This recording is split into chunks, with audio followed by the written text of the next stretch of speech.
కి స్వాగతం. నేను మీ యాంకర్ శ్రావ్య. సేవల అనంతరం నిరీక్షణే ఫలితమా?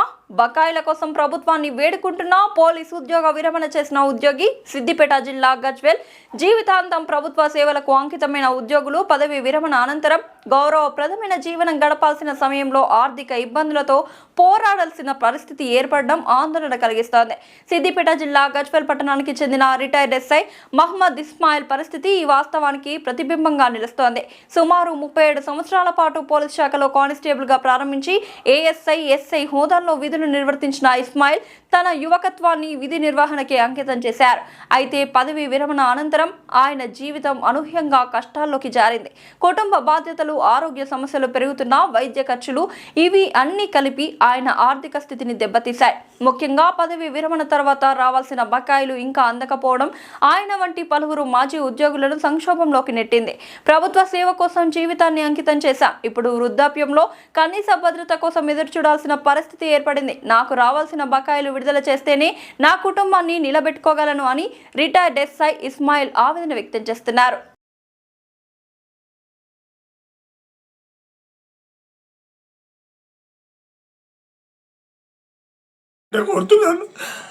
నాకు వచ్చే డబ్బులు సీఎం రేవంత్ రెడ్డి గారు, బట్టి విక్రమ గారు నాకు వచ్చే డబ్బులు నా పరిస్థితి చూసి నాకు మాట్లాడడానికి కూడా గొంతు వస్తలేదు. దయచేసి నాకు నా డబ్బులు నాకు ఇప్పిస్తారని ఆశిస్తున్నాను. ఎందుకంటే నా పరిస్థితి బాగాలేదు. ఒక్కోసారి నాకు చనిపోవాలనిపిస్తుంది. ఎందుకంటే ఆర్థికంగా ఇబ్బంది పడుతున్నాను. నాకు గొంతు కూడా ఎక్కువ మాట్లాడడానికి వస్తలేదు. ఆపరేషన్ అయిన నుంచి చాలా ఇబ్బందిగా ఉన్నది. సీఎం రేవంత్ రెడ్డి గారు మరియు బట్టి విక్రమ గారు దయచేసి నాకు వచ్చే డబ్బులు నాకు చేస్తారని నేను ఆశిస్తున్నాను. నాకు ఆరోగ్యం చాలా బాగలేదు.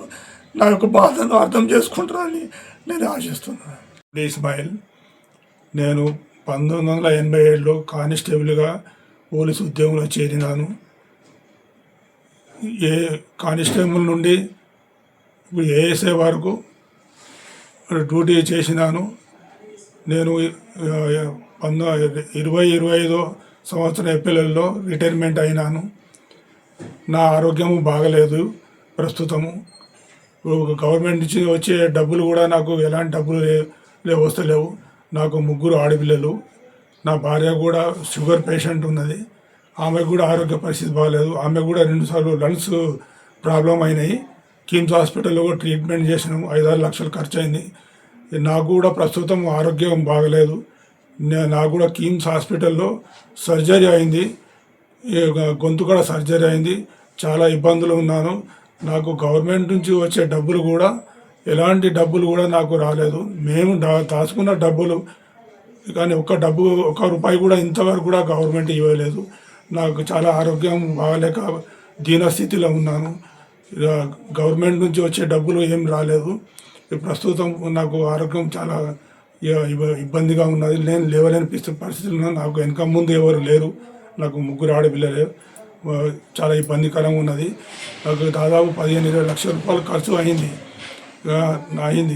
కానీ ప్రభుత్వం నుంచి ఎలాంటి నాకు లేదు.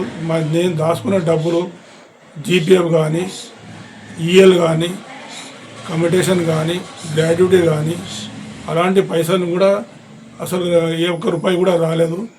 దాదాపు 60 లక్షల రూపాయల దాకా రావాల్సి ఉన్నది. దయచేసి నాకు గవర్నమెంట్ వాళ్ళు నాకు సాయం చేయగలరని కోరుతున్నాను. ఆపరేషన్ అయింది.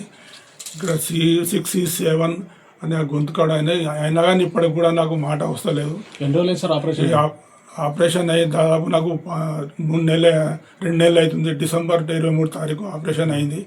అయినా ఈ చెయ్యి బాగా లాగడం, నొప్పి బాగున్నది. లేవలేని పరిస్థితిలో ఉన్నాను. ఇంట్లోనే ఉంటున్నాను. బయటకు కూడా వెళ్తలేను. కాలు నడవలేస్తే చాలా వీక్నెస్గా ఉన్నాను. ఇప్పుడు పరిస్థితి చాలా దీనస్థితిలో ఉన్నది. పోలీసు సంక్షేమ సంఘం నుంచి ఏమన్నా మీకు ఆర్థిక సాయం అందినదా సార్?